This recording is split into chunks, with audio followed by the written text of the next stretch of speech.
everybody. Welcome to the Jessica's Music Talk Pod. I am really, really happy to be here with you this week again.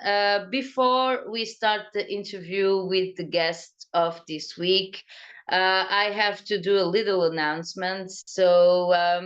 Like some of you maybe saw on the Facebook page of the podcast and also on my Jessica Lobo Music Facebook page and Instagram. The Instagram account of or the Instagram page of the Jessica's Music Talk Pod was deactivated by Meta. I don't know why. Because I checked all the norms and I was respecting all the norms. So it's a real mystery, but I decided for the moment that I will post the episodes, the trailers of the episodes, and the information on my Jessica Lobo Music Instagram page. There is also the link tree for the podcast, so you can access to all the informations of the podcast if you go to my Jessica Lobo Music Instagram page. It's on Meta verified now too. To not risk to be deactivated with my own page too. And the Facebook page of the podcast is still working, so I will keep it for the moment. And I will also post on the Facebook page of the podcast and my Jessica Lob Musica Facebook page, the Instagram of Jessica Lob Music, and the Facebook page. They are on professional mode too, so everybody can access the informations. And I will always post separately on the page of the on the Facebook of the podcast and on my Facebook, so everybody can access to the interviews. And I'm really sorry for this inconvenience. I want again to thank all the people who support the podcast, who saw the videos, who put some likes. I activated the comments on the YouTube channel now too, so people who want to leave a comment on the interviews, don't hesitate. And yes, everybody who supports me and my job, thank you very much. And thank you because you also support the artists who are interviewed into the podcast. So thank you very much for me and for them. And now, yes, now we will start with the interview, and I will receive somebody very professional and who is famous already in Luxembourg, and yes, it is. And we will talk a little bit about his career, his music history. A lot of you know him already, and I am very glad to receive Lucas Ferraz. How are you, Lucas? I'm doing really fine, Jessica. Thank you for having me. Hola. And I'm happy to be part of the podcast. And Thank I'm you not so much. famous. This is not Uh, true. of course, in Luxembourg, everybody knows you and everybody knows who you are. And we will talk about all your music history in Luxembourg and out from Luxembourg, because you are not you are living in Luxembourg like since how long are you in Luxembourg living? 17 years. Yeah. Yeah. So you had a musical career already before you went to Luxembourg, and we will talk about your musical history with all the public. But thank you very much that you accepted my invitation. I am very grateful for it. And yeah, so let's start with my first question. So it's, how did your relationship with the music begin? Oh, well, my contact with music was really early. I grew up with a very musical family. So my sister used to sing for carnival bands in Brazil when I was really young, and my parents were really like they met during the period of the how can I say, the ouch, the pop up of the bossa nova and stuff. So they grew up really like w- rich with this bossa nova stuff and almost all the how can I say, the good era, the starting era from the rock and roll as well when it reached Brazil. So they knew a lot of songs, even if they could not speak English or sing in English, but they were always like singing the songs. I grew up with them singing a lot together. We used to do like a Sunday rides while they were just no radios in the car. They were singing all the songs, and I had this memory from songs, and that was really the first memories that I have with music is this, you know, this familiar endeavor, like yeah, like growing up with this information. Yeah. That's beautiful. The to I like the part when you said that in the car you didn't put the radio, but everybody was singing instead. This is great. And when did you start to learn instruments, to get more involved as a musician with the music? It was exactly one day after the Rock in Rio 91, I think it was the second Rock in Rio, that I watched it on TV and I saw Guns N' Roses playing for the first time. When I saw the guys on stage for the first time, it was like, oh, I want to do that, you know, I want to learn how to play something. And my sister used to have an old, really cheap acoustic guitar at home that she never played, and I went like after the guitar, and I found a friend that could play a little bit, who taught me like how to tune the guitar. And after this it was, yeah, never stopped again. And did you already play professional like you do now in Luxembourg? Did you already do it before you came to Luxembourg in Brazil? Did you have some bands already? Yeah, I was still in school when with friends from school we started playing rock. We were like fans of the same bands, and we used to go to a studio to try this, you know, like having the first experiences playing together during the weekends. And it all started like that, like just having fun. And then we created a band that we started playing on the scene in Salvador. Really, it was the first band called Carpe Beer. So it was like enjoy the beer. And Nice. we are still friends, and they even recorded my first solo album, the same guys, and we are already working on my second album with them. So it started like this. Basically, in Bahia, I learned everything with the local bands that we had. We had amazing bands in the 90s over there that were my references for rock and roll. There was like Dead Billies, Cascadura. We have really amazing bands from that generation there. Nice. And then why did you decide to go to Luxembourg? Was Luxembourg the first country where you moved, or did you move to other countries before? And what motivated you to take this decision to now I want to go out of Brazil and I want It, to play music anywhere else? it wasn't so beautiful like that, you know, like I had my son when I was like 20, 21. So in Brazil, the economical situation is complicated, and you have no stability at all. And since I studied music, I didn't have like a professional, how can I say, base to have a nice job or anything like this. Even though I had a nice job over there, but when the company was sold to another company that replaced everything for softwares, So like everybody was in struggling, and I had my kid that was really young, and I had to take care of the family.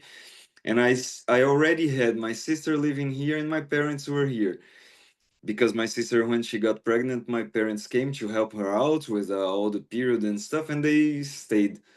And then I was the last one in Brazil, and the situation wasn't really like all right, and I decided to come. Yeah, I was the last one, but I decided to come, and I don't regret. It was really good, a good move.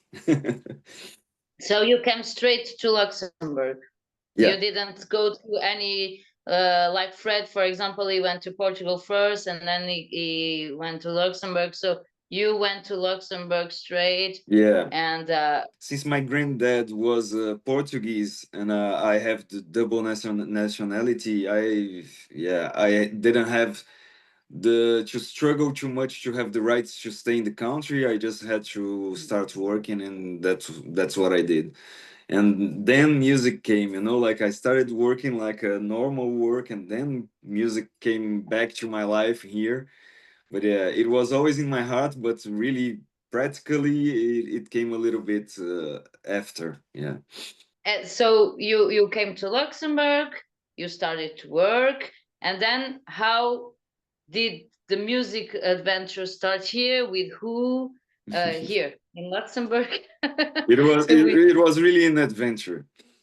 Yeah, since like I told you, I was always like a Guns N' Roses, a huge Guns N' Roses fan. It always started like this. I always followed all the guys all the time. So at that period, Slash was on Twitter. He created a Twitter, and I read something on the internet that he was communicating with some fans on Twitter. So I created my page, and I instead of asking, why don't you speak to Axl Rose anymore, because they were in that break. Why don't you come Mhm. back to Guns N' Roses? I was more interested on the equipment that he used, like a the kind of guitars, what was The his Les favorite Paul. guitar, and the pedals that he was. So I was asking these kind of questions, and he was answering me like a straight away, and then he followed me back.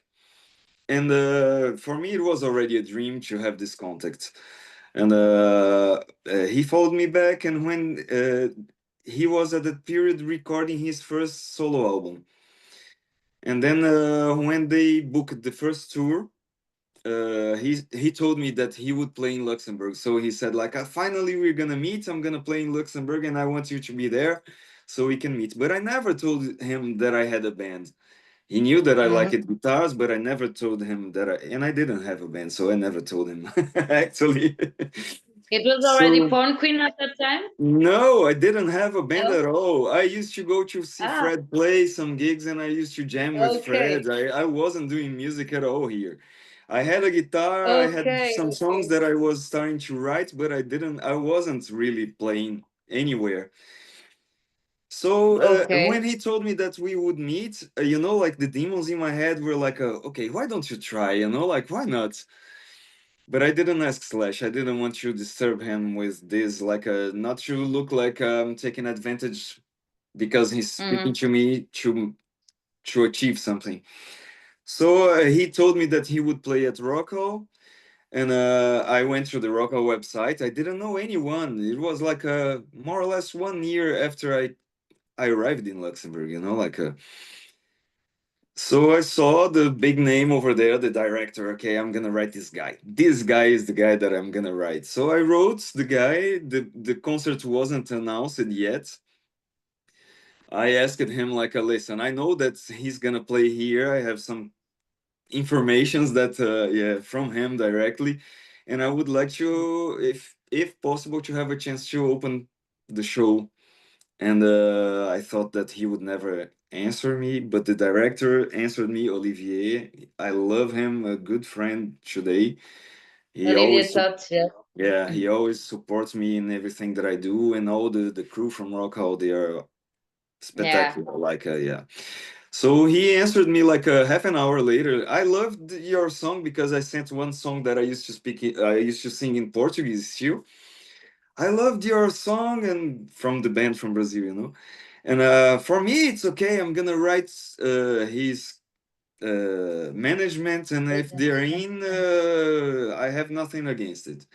In the same day, Slash wrote me back like, "Is that you who's trying to open the show? Why didn't you ask me?" And then I told him I didn't want to ask you directly. I wanted to achieve by my own, like I. So he asked me the link. He listened to the song, and he was, "Man, I like it. You're in." And then I was desperate. I had no band.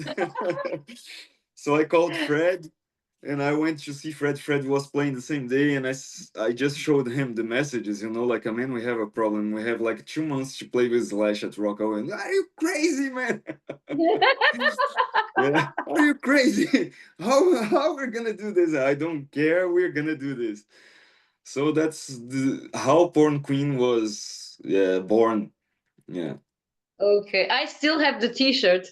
Ah, cool. I still have the Punk Yeah. Queen T-shirt. Yeah. It shocks everybody all the time, but it's okay. I like it. That's the idea. And Porn Queen was had a real impact, and not only because you played for Slash, but everybody liked your music. I remember very well the band. I went to see you a few times, I think, and it was so nice. And a lot of people who liked the Porn Queen, they didn't know. They even didn't know that you played for Slash. So they Mhm. only knew it after. So it's really a proof that people were really following the band and were really enjoying your music, Mhm. not because of your Slash history, but really because Yeah. the music was really great, and the concerts, it was really the real fucking rock and roll, Yeah, really nice. crazy, It was. crazy as hell. All the concerts. Yeah, we had good times. We had good times. I think we And reached much more than we could have yeah. ever thought about, imagined when we were in Brazil, because I knew Fred from Brazil already, and we would never imagine that we would play for such good publics and with such good artists that we dreamed about, just having a contact or just watching them live, and there we were, like, playing with the guys and talking to the guys. And yeah, I'm proud of this, like, I'm really proud of everything that we achieved with the band. And you can be proud, and you deserve it. And I also still have the CD, not only the T-shirts. And yeah, the songs were really you played in a lot of festivals also in Luxembourg, and the summer festivals and Fête de la Musique too, so you had really a big impact. I can remember, everybody remembers Porn Queen for sure, Mhm. even the radios, and so everybody remembers you guys. And then yes, today we are talking together also because you started a new project on your Yes. own. So now Mhm. you are not Porn Queen anymore. You are Lucas Ferraz, and you are also playing with completely different musicians than, no, not completely. There's Daniel one Foster is remaining. always Yeah. there. Daniel is always there. he's Yeah. he's great. I like this guy. He's really a good bass player, and also he's the one in Luxembourg who knows everything about music rights, and Yeah. because he's at the SACEM Luxembourg, so he's a great person. Mhm. But all the other members are different, and yes, do you want to talk a little bit about this new project of yours?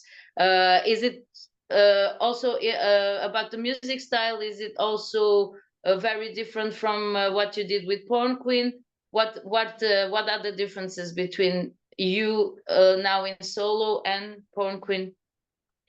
Uh, First of all, I'm really happy to do by myself. I was afraid for so long because to use your own name on in a project, you need to, how can I say, to to pay with the responsibility as well, you know, like you're responsible for every single detail that goes out and that the public has access, because it's your name in the end. It's easier to have like a critics over a band's name than over your own name. Like it's myself. It's not, I'm not even using an artistic name, you know, like I'm using my own name as the project. So um, I'm really happy. The main point about the songs, I was one of the main songwriters in Porn Queen.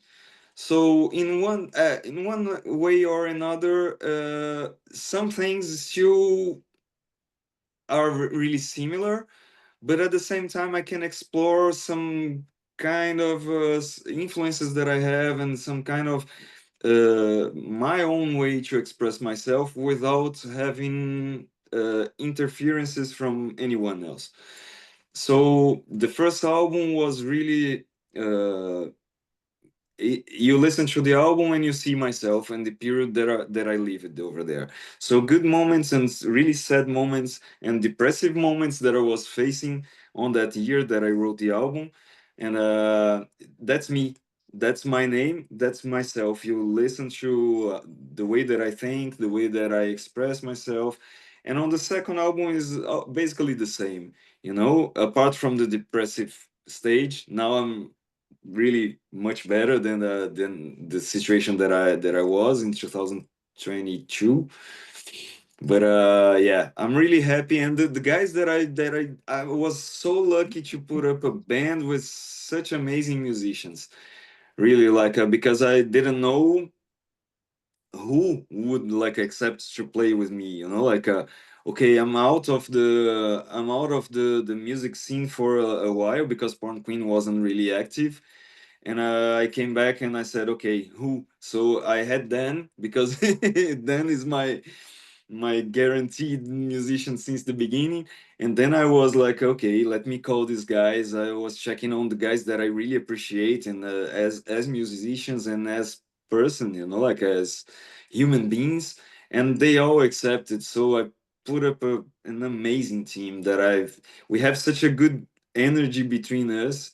It's light and it's happy all the time. We are really like we go really well together, you know, as friends and as on stage as well. You feel the vibe that it's everything is positive over there. Of course they accepted. I don't even see a reason why they shouldn't accept or why they Oh, wouldn't. it's not that They easy. yeah, but knowing your music, knowing also your knowledge and all the connections you already have and the musical background you have, for me it's like so logical that they accepted, you know. Like it would not be logical if you didn't find musicians. I cannot believe you couldn't find anyone, you know. No, I And was happy. do you want to speak a little bit about them? So we talked about Daniel is your bass player, Yeah. but do you want to introduce a little bit the other musicians too to the Sure, public? sure, sure. I have on the drums Luca da Resta. That is Oh, amazing. great. Yeah, yeah. He used to play He for was at Lost in Lost in Pain. Pain. Yeah, now Yeah. he plays with Atomic Rocket Seeders as well. So he's amazing. He has that energy that is like wherever he goes, everybody is like man, this guy He's has great. something. Luca, if you are listening, a big hug to you. Yeah, he's great. He's great. Yeah. So on the bass, like we told, it's Dan Fastro, since Porn Queen, and he plays with Fred as well on his solo career. So on the keys, I have Michel Lopez, that is amazing, an amazing musician. Mish My is tuga do great. coração. With Mish, you always laugh about something. I was in a musical where he played. In my, Yeah. it was a musical we did with the Harmonie Gemeng Mama, uh, Mhm. and he's not only a great musician, but this guy, you are always laughing with him. Yeah. It's amazing. He has such a positive energy too. Mish, estás a ouvir? Beijinho também. I didn't see Mish for so long, so many years, you know. And every Yeah. time I hear music is my first love, Hmm. from this very famous song. Mish showed me this song the first Ah, time, cool. so a very long time ago. So, and I'm very happy that he's playing with you and to see that he's active too and in the rock and roll Yeah. scene. uh nice Yeah, choice, yeah, really. no, I didn't know Mish for such a long time.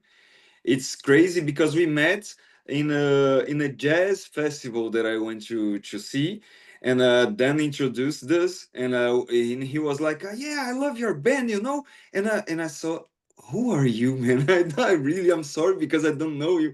And yeah, we started talking and we connected at the first time, and I said, "Man, I'm putting up a band. I'm gonna need somebody to play the keys because my album has a lot of things with keys." And he said, "I mean, I don't even want to listen to whenever you want. I mean, so."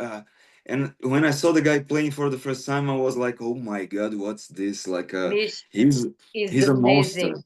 He's a monster, yeah." He's, yeah, he's a genius. He's really, really amazing. I know that Marco Battistella at the time was the music director of the project, and he had Hmm. such a respect for him.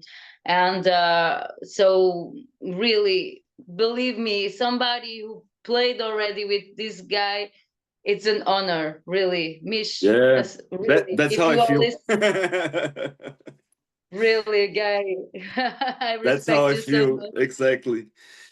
And And then next I have David Schmidt. Yeah, that is known as well, like even more known than whatever I did for Porn Queen. David is how can I say, like one of the most respected guitarists from Luxembourg, from what he did with his band, and from like everything that they've reached. They He is so respected, and I learned a lot with him, like about guitars, about stage presence, and everything. I'm lucky, really, to have these guys with me, and David to look, because we are three guitars on stage, and some songs I don't play the guitars, and I just have both of them mm, playing. And when I never felt so secure on leaving my guitar and just holding the microphone, having them, because mm. yeah, they are powerful. Yeah. Do you remember in which project he played before, just to situate a bit the people? David was part of the most known Luxembourgish band ever, Eternal Tango. Yeah, So of yeah, course, they had a lot of success. I remember that, and the yeah, singer was Portuguese. So yeah, yeah. yeah. When I And arrived here, they were the big stars from Luxembourg. Yeah, and yeah, the other they did guitar. like indie rock, like they Huh? did like pop indie rock, Yeah, yeah, something. more or less, yeah. But they signed with a label in Germany and stuff. They had a big success, like video clips on MTV and all this. Yeah, Yeah, I big, remember big. Eternal Tango. It's a Yeah. pity that they don't exist anymore if they are listening too. So Sometimes they do some come back. things still, like sometimes they get together to do some revivals, but yeah, Yeah, and they follow the different. it was with Tom Gatti too, who he's today also producing a lot of people, recording for a lot of people in Luxembourg. Tom Gatti was also in Eternal Tango, in the Mhm. Eternal Tango band. Yeah, Yeah, great guys. But you said you are three guitars, so there is still another guitar then. yeah. The only one that's the French guy in the band. In 2012, Porn Queen toured with Richie Kotzen, that is an American guitarist and singer that is amazing, the guy. And Richie Kotzen's guitar tech was Mark Gary Miller. That's the guy who's playing guitar to me today. Mark was amazing at that period with everything that he did as a tech, but on the sound checks, playing like Richie's gear and singing to try and to set up everything, everybody was always like, "What is this?" You know, like the guy can play like Richie. He could play exactly the same things and Wow. sing exactly the same way. And we were like, "What the hell? Who's this guy?" You know. So we kept contacts because we toured for 3 weeks and a half, and we were playing like almost every day in a different country, and then stuff. It was really intense, and we kept contacts all these years. And Mark once told me, like, if you ever do something by yourself apart from Porn Queen or something, I'm interested in joining you. And when I did the album, I said, okay, I need you guys. I need a different, like, a lineup, like and he accepted. And what can I can tell you is that as brilliant as Michel is on the keys, Mark is on the guitars, like his way to listen to everything, uh his perception about music in the studio. These two guys are the, like everybody's really capable, but these two guys are like big guys that I have over there, like yeah. So that's the band. Man, you are so lucky. Really, the universe really is on your side. I Believe told you that I was lucky.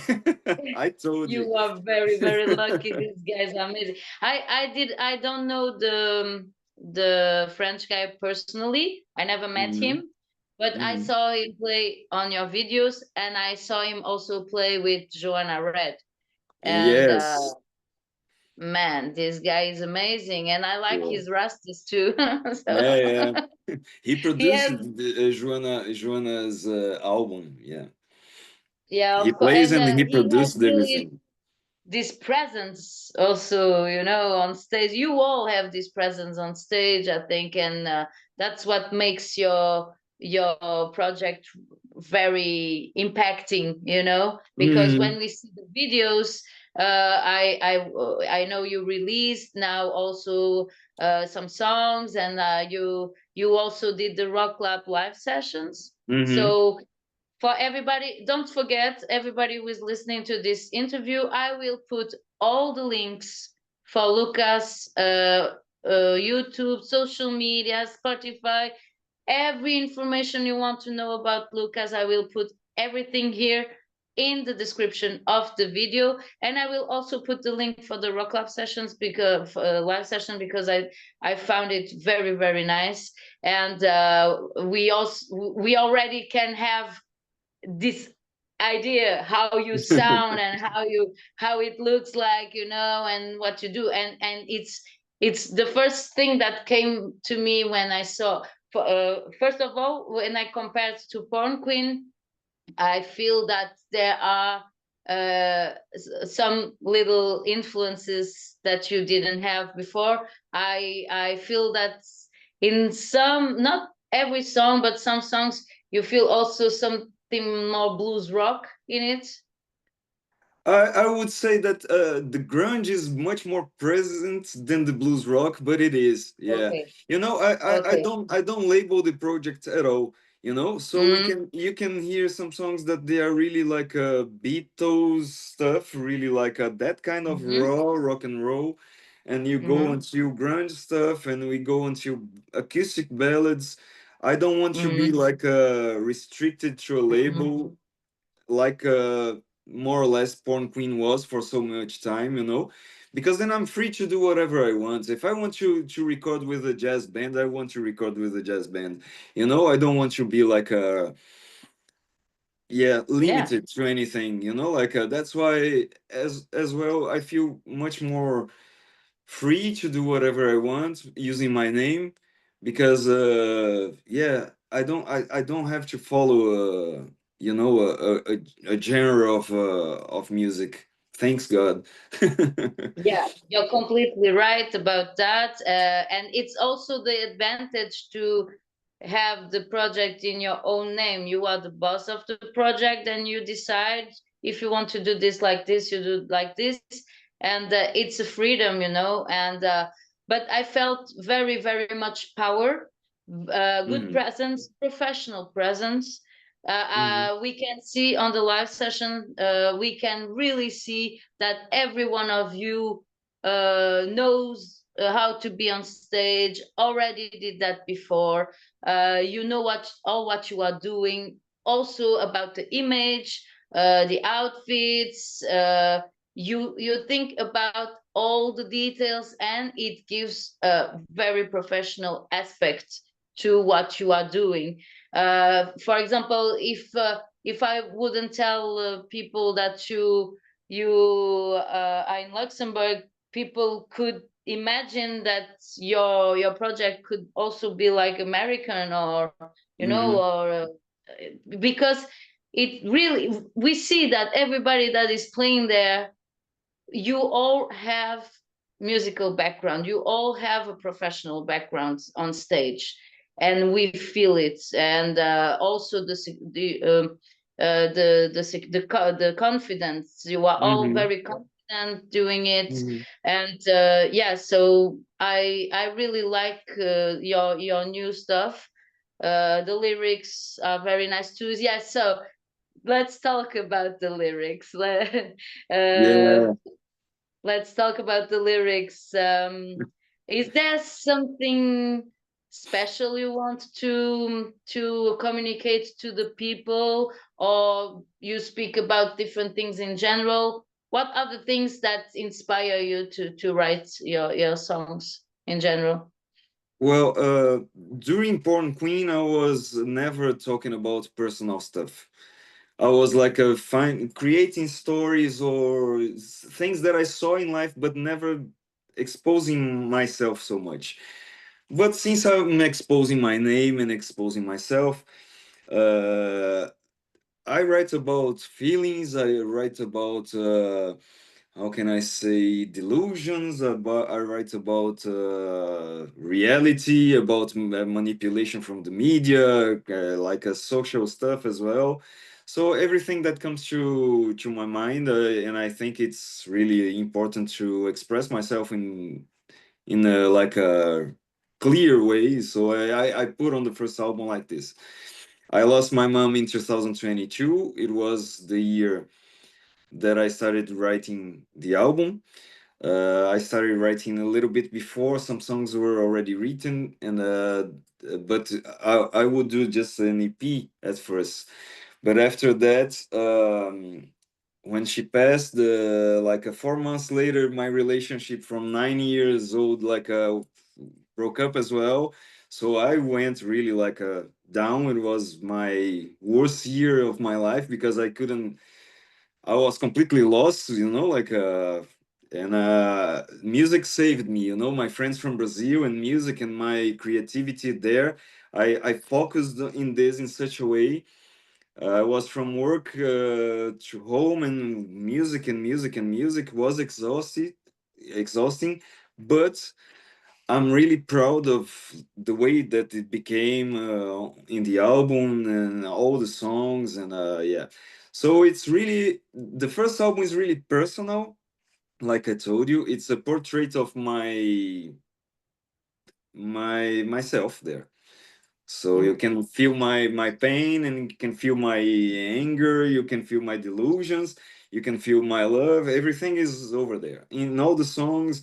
Even the sequence of the songs, if you listen from the first until the last one, there's a story, if you listen in the different order, okay, the songs are nice, but doesn't explain more or less the The cycle. yeah. It's funny because even live we try to follow the sequence, to give this impression. Yeah. Yeah, it's very brave to, because speaking about his own our own lives, and exposing, and not exposing but sharing it with the public, it has to, you have to be brave to do it, you know, to be Hmm. courageous, to decide, okay, this is how I want to process my healing about what's happening with me. Yeah. And you exercised a little bit what you were living, creating Hmm. this album in a way. Yeah. So very, very brave. I admire this courage you had. And this gives, I didn't listen the album like one song after the other, so now I Uh-huh. will do it Yeah. because, Yeah. and perhaps this interview will also encourage people now to listen to the album like this too, you know. Hmm. And now you released a second one then. No, I'm recording it. I'm Ah, you are recording. Yeah. recording it. I just finished writing all the songs. We just really like decided, okay, now we have all the songs. And yeah, I did all the guitars for the guides, you know, for the demos and stuff already, like a tracking for the album to be the final tracks. So then my friends in Brazil, they will start like doing their pre-production from drums and bass and keys. Then they go to the studio over there and record this. Then it comes back here. I record the vocals and I redo some guitars, and then my guests or my own musicians will do their parts on solos and Michelle on the keys, or you know the things that we need to complete. But I like this process with these guys from Brazil because they know me from like forever, you know. So since the beginning of the production until the real production, we connect in such a way, and they really dive in the process in such a way that I cannot have the guys here because they are so busy playing with their bands and their projects, and it's how can I say, it would take much longer and would be a little bit stressful for this process that has to be a light process instead of stressful, you know. So I love my guys like a playing live, but to record, really I have to go to and to have this spirit, this light spirit of communication and of patience to develop the things the way that they have to do, because the way that they are in the album is the way that they will be listened forever, you know. Like on stage you can listen to different versions in every show, but the when people want to listen to the song and they go search for the songs, they have to have their best versions, and for this we have to work a lot, and you know, like takes time. Yeah, and it worked Yeah, on the I first one, understand. so I decided to keep the same like a formula for the second one, you know, like yeah. I understand you very well. Like you say, when it's recorded, it's eternal. It stays forever, and that's Yeah. always. And this makes me always so nervous when I go to record because I think Hmm. this has to be perfect. This will stay forever, and you do like five, six, seven takes, but Yeah. it's like you say, and I find it really nice that you don't forget your people over there, you know. You don't No. forget your people in Brazil. It's also a side of you to tell them, I respect you guys, I want you to be part of this and part of and still part of my life. Hmm. And yeah, it's really nice. I find this really, really nice. And so the lyrics will also be a little bit different than from the first one. Um, this uh, that's my way to express myself, you know. So it's more or less the same formula, you know. Some moments that I thought it was like a valid to put in songs, and the other ones that I like I can advance something like this. I wrote a song about paranoia. I'm not paranoid, you know, but the instrumental when I created it created that anxiety and that you know, like, and I said, okay, I have to write something that, you know, that reflects what it's making me feel. So I wrote about it, and there are special songs as well, you know, for people that I love, that will be as Butterflies was recorded for my mom that had passed. This one has as well something special, and I think it's important as well. You know, like a for a musician. Okay, we have, how can I say, the we are blessed, you know, like to express ourselves in such a special way, and if you can take advantage of it to dedicate to someone that you really love, you know, it's important. Why not? You know, like I just feel that I didn't write a song to my mom before she passed, you know, but she knows how, you know, our connection was really strong, and for sure I think that song I didn't even write. I think I it was a gift that I received, you know, because it was I never wrote a song in that way, in that style, and really like it to come ready to me in a different style that I never played. You know, like less than 20 minutes, I wrote that song, and really it came like a harmony, melody, and lyrics, poof, like this. So I really think that people may think I'm crazy because not everybody uh, I believes in believe this in kind of things. canalization. Uh-huh. Yeah, But I yeah, believe in canalizations. for me it was a gift. You Yeah, know, I for believe me in that. she sent to me like the song. You know, like this is my song. You know, like I believe in that. I even had the first album already like recorded and defined all the songs, and I called the guys from Brazil. I said, guys, sorry, but we have to add one more song. Like and when I sent the song, they were like, of course, like of course. And this is gonna be the first song to be like it was the first single, yeah. Yeah, yeah. I believe in you. I know a lot of writers and a lot of musicians who had this experience. People don't talk about it because Mm-hmm. it's they are afraid people take them for fools or for crazy. Mm-hmm. But I believe in it. I really believe in that, and I respect this very much. No, So it was really completely different experience. I never lived this like a before or after, you know, like it was like waking up and wanted to play the guitar even before having a coffee or something. I just took the guitar and started playing that way, those chords that are not things that I really use playing rock or stuff. Normally we just strum the guitars and you know, like but no, it was different. And yeah, and the melody came.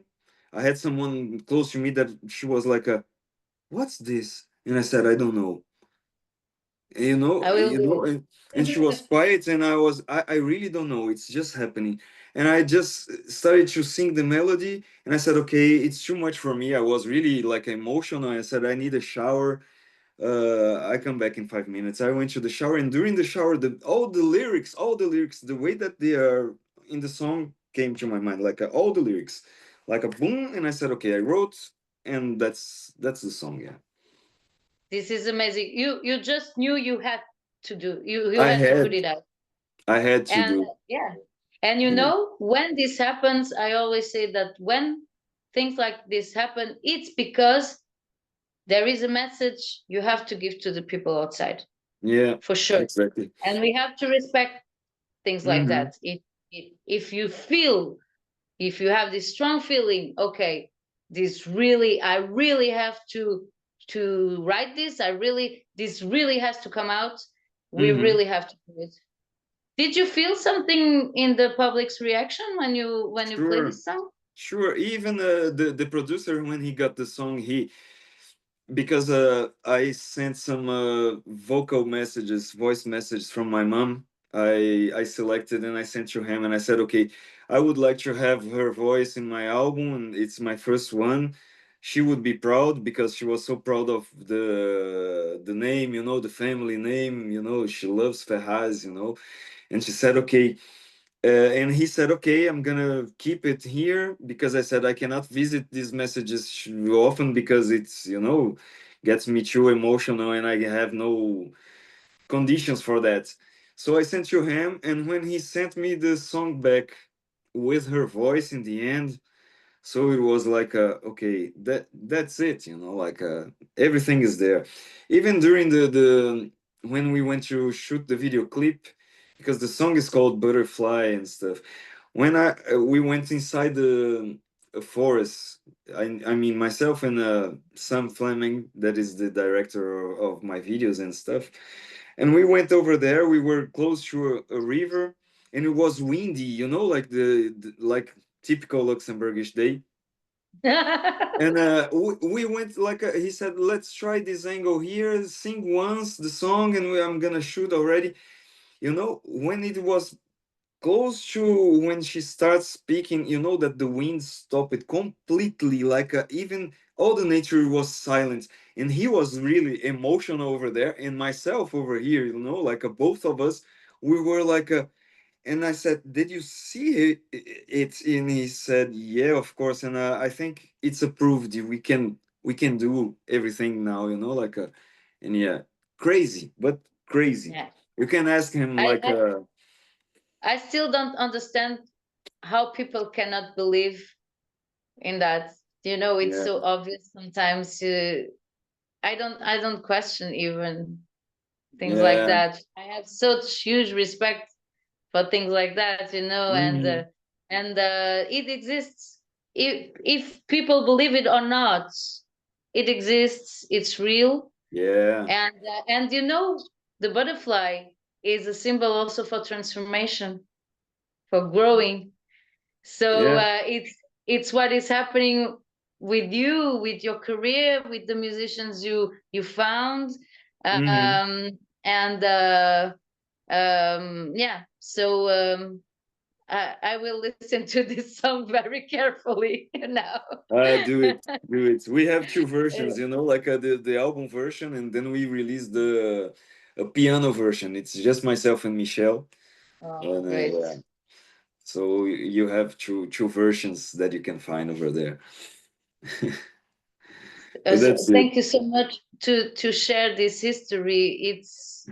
I'm so grateful because really it's so important. It's for you, and it has such a meaning, and Hmm. I'm really really grateful that you shared it in my podcast. Really, thank you so much. And you already did first acts with your solo project too. Yes, The, for I who I did you I played with Slash. again? Yeah, yeah. Oh, the second time then. Second, no, the seventh time that I played with Slash. Seven. Oh, great. Seven times. Yeah, it was the first one as Lucas Ferraz, but yeah, in everything it was seven times already. Yeah, so it was like one in 2010 was the first one. 2011 he took us to France to play at the Zenith, sold out. And then he Wow. took us to Brazil. We played two times in Brazil. Then we had like a couple times here in Luxembourg as well. And then now this time he was coming already with Wolf Van Halen, is Van Halen's son, as an open act. So at first it was like difficult to have me, and then he listened to the album. It was the period that I was releasing, and he listened. And one day later, his manager sent me a message like, "A man, you're in. We loved the album, and Slash loves the album. He wants to have you in." So yeah, You it see, was yeah, I think it was the best decision ever to do this solo project, really. And yeah, I feel also you feel more free too, like more relaxed, more zen, yeah, yeah, like it's my stuff, and it works. It's yeah, the universe conspires always for yeah, yeah. people who No, I feel feel this. much happier. Like with all the decisions, things are easier. I don't depend on anyone to have an approval for something that we have to do. Sometimes a miscommunication becomes like a drama or something. And since you don't have to deal with it anymore, you took your decisions. You find people that are more likely to that you feel Mm. better to work with. If you feel that the energy is not happening, you just change and whatever, you know, like what's best for the music and for the results. I'm so happy that I'm doing the album like in my bedroom, you know, like I record everything, like all the demos here, I create everything in my piece. So even the piece of my home where I feel comfortable, that's where I write. I think everything reflects in the songs in in the end, you know, like to be comfortable at this point to write. I don't have to go to a studio to be like forcing myself to produce during 3 or 4 hours because otherwise it's time to move because there's another band coming up. No, you know, like of course I respect the neighbors. I don't use like my amplifiers here. I use simulators of, you know, like the speakers. I have the amps, I have my pedals, the real equipment, but the sound doesn't go out. So I have my earphones and I have small speakers to have a reference to do my mix. And I'm happy that way, you know, like the results are great. I'm really satisfied with how it's sounding. The tones are much, for, in my opinion, are being much better than on the first one. So I think this album will be more rock and roll and more, yeah, it will sound even better. I'm really happy and excited to see how it's gonna be. Yeah, yeah. Yeah. I'm excited now to listen to the second album, and yes, and you do it with how you feel it, with your time, don't without any stress, and you know the best albums took like 3 4 years sometimes to be done, so there Yeah. is no rush. There is no Mhm. rush. So yeah, Yeah. it's the way to do it, you know. I know you are also a big Lenny Kravitz fan. I hope you will have a first act for him too. We never know. Uh, that's a dream. Yeah. Yeah. This year he came to. He didn't come to Luxembourg. You know, he played at right here close at the Amneville. Yeah, in France. Okay. Yeah. But he didn't come to Luxembourg. I was expecting like I already told the guys, you know, all the bookers, like if these guys come and you don't put me to open, I'm gonna kill you. Yeah, yeah. I know you have a big admiration for Lenny Kravitz. I think in Yeah. Luxembourg you are really the biggest fan from Lenny that I know. I don't know anybody who is such a big fan as you from this guy, Well, people and he knows a people lot should of be his. more. People should appreciate more because musically the guy is really, yeah, Yeah. he's I know amazing. people who like him very much, who are real fans, but you know very much about him. You share also a lot of about him, Hmm. and yeah, and I hope I wish you to have a first act for Lenny. We never One day, know. We never know. maybe one day. It can happen, you know.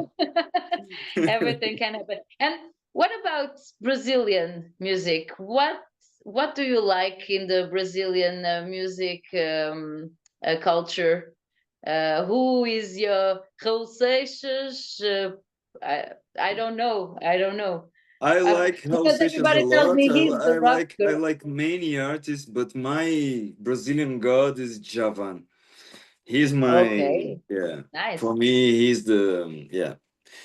Like if you play a guitar or something like this and you go really inside Javan's songs, it's a challenge because it's Brazilian music, but it has a lot of jazz mixed in between, and you don't notice when you listen to the song how rich the songs are harmonically and like rhythmically, and his poetry as well, you know, like the way that he expresses about love and about life, and he's a genius to myself, you know, for me. There are people that don't appreciate more, but I love them all, you know, like I like a lot of Brazilian music. I went to Rock Hall yesterday to watch Seu Jorge. Seu Jorge. Ah, Was great, so good, so good, great. fantastic. A few months ago, I went to see Marisa Monte as well. Oh, Um, great. I'm such a fan from her. yeah, yeah, Really. With yeah. the She did, solo and tribalistas. With yeah. the two. Oh, she's But she amazing. did an amazing show here. It was really beautiful, emotional, She's really really like that. amazing. And I also like very much Maria Bethânia. Yeah, yeah. She has this spiritual side too, you know. Mm-hmm. I love her lyrics. Her Yeah. lyrics are so meaningful, and Mm-hmm. I know her lyrics help a lot of people. And she's a very simple person when she goes when she does a concert. She doesn't have this makeup, and you No. know, she's Yeah. natural, and Mm-hmm. I love her. She's amazing to Maria. And Tanya, she's Caetano Veloso's sister, so they are like sorry, two genius in the same family, building like a yeah, yeah history in Brazilian music since ever. You know, like and Gilberto Gil, I love as well. There are and so Chic many. Buarque. Eh? I like Chic Buarque too. Yeah, I like Chico Buarque. I prefer Chico's songs than listening to him sing as much, Yes, I but know. Everybody, I like him a everybody lot. Yeah. says that. He has Everybody. a special kind of yeah, but yeah, Yeah, he's like Bob Dylan, you know. Everybody loves his lyrics, but yeah, I like Bob Dylan's style. I love But I Bob know Dylan that as well. I know that there are people who say, yeah, but he's not really a good singer. He writes well. And Chic Buarque has exactly the Same, same critics. They yeah, don't like him like a singer, but A Construção is yeah. one of my favorites Excellent, songs. like one of the best songwriters ever. Really, from Brazil, he is.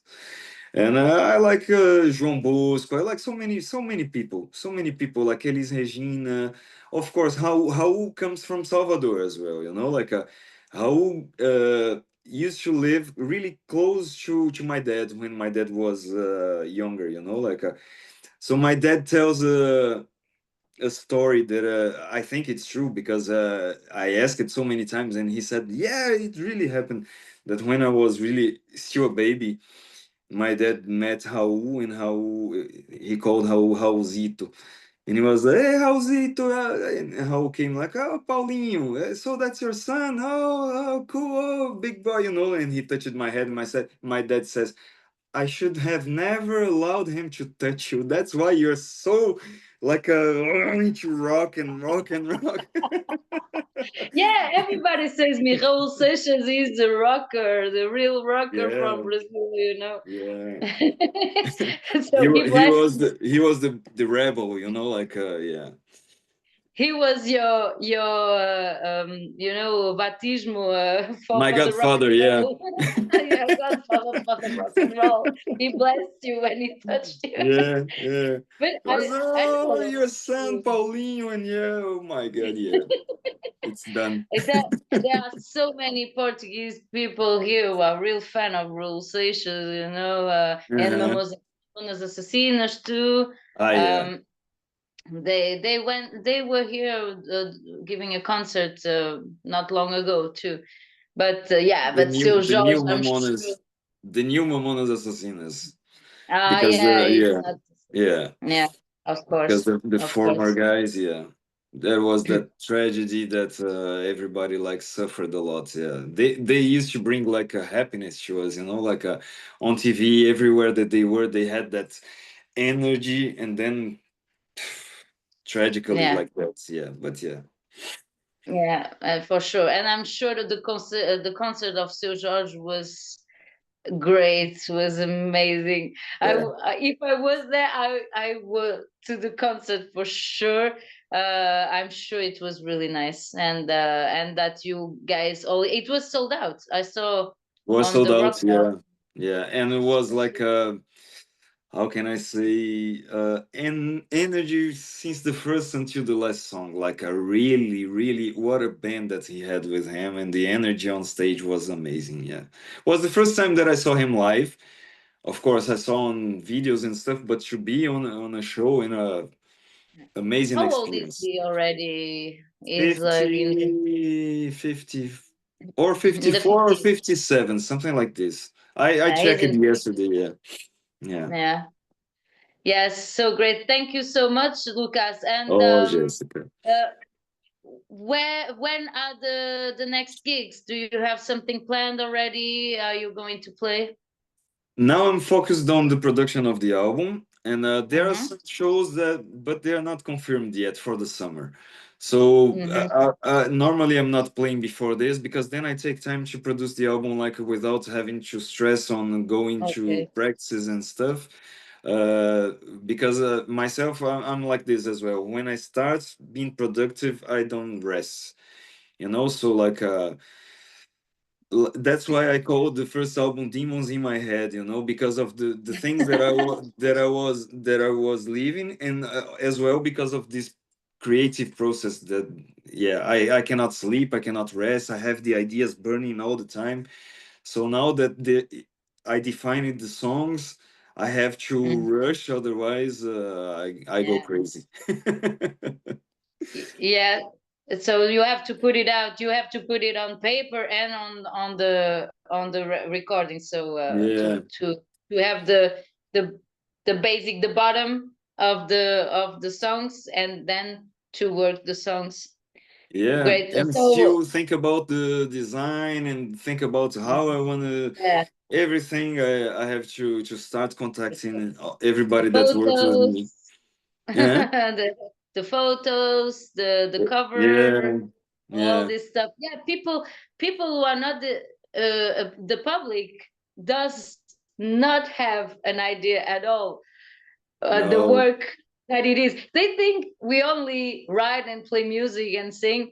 No, yeah, guys, there is so much stuff to do. We have to think about everything like it is a company, like yeah, it is an enterprise. You yeah. have to think about the financial stuff. You have to think about administrative stuff, the communication, the all the design, the visibility, you have to think about everything. You In, have to do the booking and in that we advance. in yeah, in in advance, advance, of because you course. have to like have a plan for everything, like to record, to release a Yeah, single. Is the single being part of the album, or is it just something yeah, that you're gonna catch attention to announce the album, or during the process, the sequence of the singles, how long you're gonna work on each song, and which yeah, are the best songs for the seasons that you want to release. Because if you come with a powerful song for Christmas, they want ballads, they want like more yeah. sad songs, and on the summer Hmm. you have to work on the high energy songs, and so many stuff, and the We have communication with the to, yeah, press and everything the to keep like booking.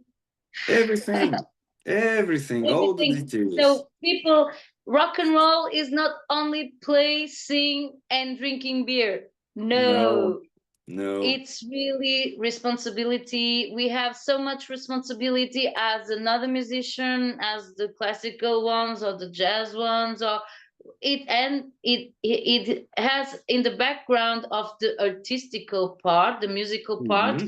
there is so much administrative stuff we have to think about, Yeah. the management, and if we don't, for all the musicians who don't have a manager or an agent doing that stuff, we have to do everything alone. So don't Hmm. think that rock and roll is only playing and drinking beers and having fun. No, it's really a real job, and that's also why the musicians deserve to be real paid for the job they do, and Yeah. well paid for the job they do. When the musicians ask for um, uh, a cachet, so Hmm. a Yeah. gauge, Hmm. when don't think that if they ask uh, this much or this much that they are arrogant, or no, it's because it's really a lot of work, and a lot of musicians still have also another job aside. not only the Exactly. music. And we have to do the job we have aside, plus the music, plus all Yeah. this stuff we talked about. So Hmm. that's why I have such huge respect for all the musicians. That's one of the reasons I also do this podcast, Hmm. because I think that every musician who really works for and loves what he does, he deserves to introduce to do a presentation of his project and of what he does. And it's a lot of work. And Yeah. believe me, guys, musicians really deserve to get well paid for what they do. All the musicians who work a lot for their stuff. Yeah, we do. We do a lot. We do a lot. We invest a lot, Yes. especially when you start something that you have no background, nobody knows you, so you have to invest a lot. Then to pray to have it back someday, and Yeah. it's a lot of things that people just don't know because they just see us when we are on stage, when we are really happy to be giving it to them, and so we can enjoy and have a beer and or something like this. But that we do until we get there, it's a lot of work. Yeah. Yes, the connections, the instruments we have to pay, Ooh. the maintenance of the Yeah. instruments, the cables, the strings, Hmm. also the vehicles, the Hmm. when you have to take a vehicle to go play far Yeah. away, all this stuff, this costs, everything costs money. Everything Yeah. costs energy. It's not only writing songs and playing music. There is a whole organization around a Yeah. musical project. And And I still have five guys that I pay to play with me. They work yes, with of course. me, and yeah, I have my name. Sometimes I don't even take any money, because when people don't pay us enough, I take all the money and I share with the guys. I take from the merch because I invest in the merch, so we have some arrangements between us.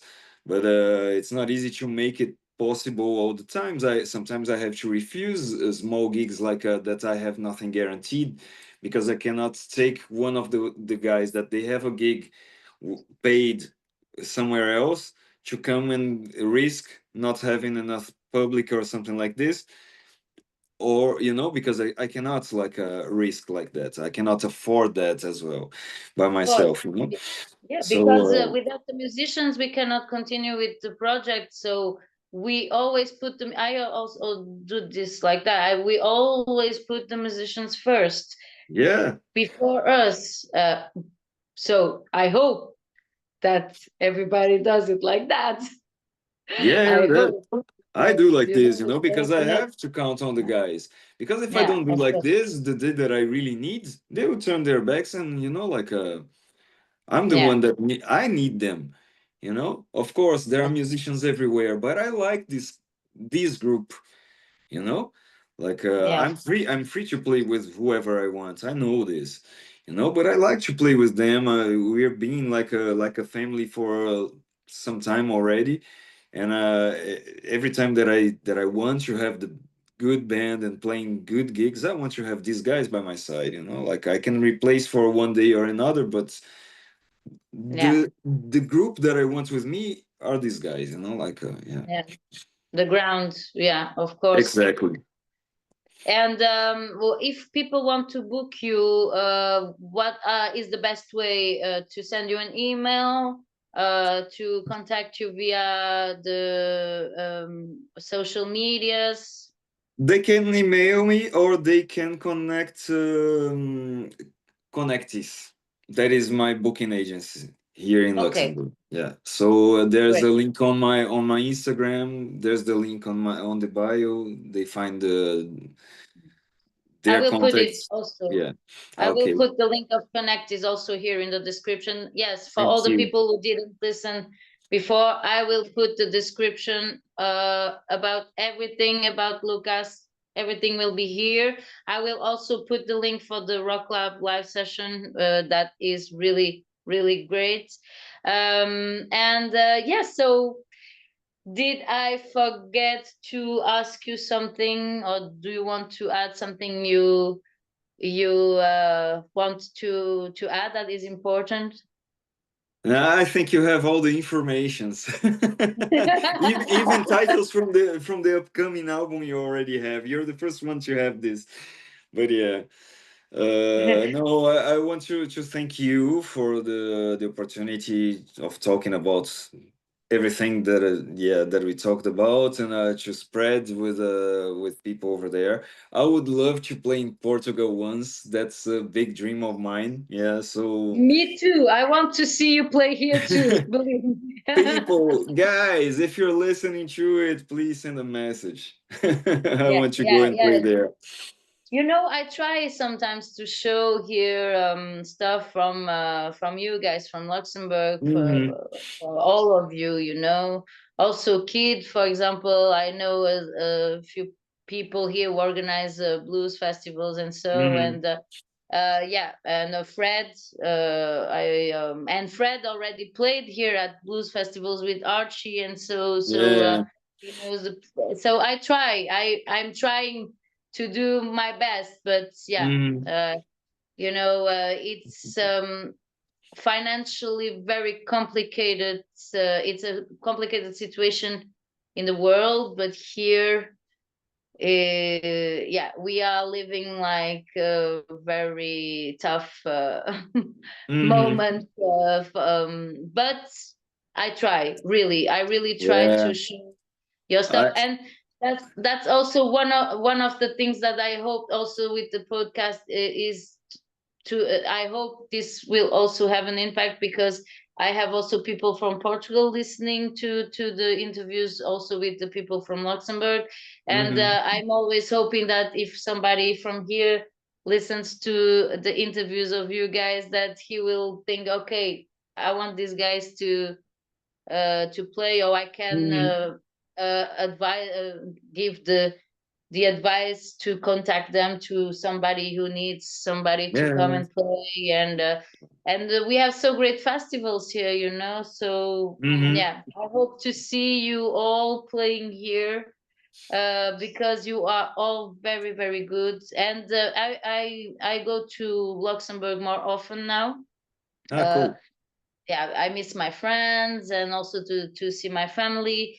And Hmm. I was to some jam sessions, and I am very happy to see that there are new people coming out, and the quality is great, is always better, and we have Yeah. so great musicians in Luxembourg, and I'm so proud of you guys, so proud. And yeah, you all deserve to do international tour, not only here in Portugal, but everywhere, you know. Yeah, And I miss this crazy life of being on tour. Mhm. About Luxembourg, I'm really happy to see that the scene is coming back. You know, because for a Yeah, few years it was quite just folk music and stuff. It was really warm and quiet and smooth. You know, and now the rock and roll is coming back, and the good bands mm, around and good kids starting yeah, bands, and I'm really happy. Yeah, I'm really happy to yeah, see it burning again. You know, like yeah, it's small, but we have nice people here that they like the style, so the bands cannot give up. You know, we have good times and bad times, but if we keep doing what we do, and the doors are open, you know, like if there are bands, the doors are open. So we have to keep doing what we do, and to yeah, because we do for a living, but we do for love as well. You know, so like I cannot live without it. You know, like I cannot at all. And when you're over here, drop a message so we can jam. yeah. Of course, I will be there for Easter, Ah, cool. to have Easter with my parents. So Hmm. yeah, I will let you know. We can do something Yes. with Cindy too. I know that sometimes guys communicate and like to play together too, and so and Yeah. she's she's amazing. Yeah. She's really great. And yeah, talking about these new and young musicians, I will ask you the final question I ask all my guests from Mm. here and from Luxembourg, is if you meet somebody, a young guy or somebody who starts to write his songs and wants to start his music career, what would be your advice to him? Listen to your instincts and do what you feel like doing. Instincts. Music, it's about this. It's about love and it's about feeling. You have to listen to yourself, your inner self, and then you let it out. Of course, you have to listen to other artists because you learn with other artists. But once you learn and you accumulate that knowledgement, then you use your inner self to express with what you learned. If you're doing a cover, if you're doing your own songs, whatever you're doing, listen to yourself. I think that's the best thing to do for a musician, because people know when you're just memorizing and you're just like trying to copy something that you heard, and they know when you're feeling it, even if you're singing something that somebody else wrote. If you feel it, if you learn and really feel it, and then you express yourself through it, that's it. I think music, it's about feeling. That's the most important thing. Thank you so much, Lucas. This chat was so great and so interesting, and also educational, because I learned some stuff today too. And thank you so much that you accepted my invitation. Just for the people now, don't forget, the best way to help the podcast and to help all the artists who are interviewed into the podcast is to put a like on the videos, to subscribe to the YouTube channel, to share the videos too. And if you want to be aware every time there is a new episode, you can also activate the notification bell. Don't forget, there is no Instagram page of the Jessica's Music Talk Pod anymore, but you can follow the news on the Jessica Lobo Musica Instagram page, and the Facebook page of the Jessica's Music Talk Pod is still active. And one thing that I do now is I share news from the musicians, next concerts, releases from the musicians from Luxembourg, from the musicians also from Portugal. If you want to be, I want to do it a little bit like a little magazine, music magazine, on the Jessica's Music Talk Pod Facebook page. So I always share from I share it from the pages of the musicians, of the artists themselves. So if people like it, they can also go to the musicians artist page and also follow their stuff. And I will always share the information about the new releases, about the concerts, about everything that is interesting to share with you guys. News about the music scene in Luxembourg, in Portugal. So if you want to follow, if you want to, it's something that I do since a short time. If you want to follow the page, also listen to the interviews, but also like to have the news like a magazine, a music magazine. So don't hesitate to go and to follow the Jessica's Music Talk Pod page, Facebook page. Sorry, also for all the musicians, all the people who want to have an interview with me, like Lucas and like all the other artists who came through the podcast, to have an interview into the podcast. You can send your news, your EPKs to jessicatalkpod@gmail.com, or you can also send me a private message through the Facebook page of the podcast, or through my Jessica Lobo Music Instagram page. Don't hesitate to. I also have a link tree that I will put also here in the description. if you go to this link tree, you can have all the links to everything and all the information of the podcast. You have the link for the YouTube videos. You have for the interviews. You have the link. I also have an audio version of the interviews on Spotify now, since this month. So for the people who don't want to watch the video but want to listen to the interviews only, you can use the Spotify. Also for people who like to use the Spotify, prefer Spotify. There are a lot of people who prefer Spotify than YouTube. I'm also thinking about doing the same on Apple Music. I'm working on that. And there will be some new stuff too. I took some new decisions for April. I will try, instead of doing one episode per week, I will try to do 2 episodes per week. I will try to do on Thursdays, Luxembourgish artists, and on Fridays, Portuguese artists. So it gives me also the possibility to have more guests, and so there will be Portuguese scene, music scene, Luxembourgish music scene in the same week. And there will also be a special edition. It will not be released every week. It will be released from time to time. But there will be a special edition that will be called Music and More, with people who have something in common with the music, but are not musicians. And my first guest will be Rocas, the Rocas Bar with David Rocas. I choose him because I know that David supports the musicians since years. The Rocas Bar is one of the places in Luxembourg that where all the musicians meet, where you have concerts, you have jam sessions. I met the most musicians I met was at the Rockers Bar.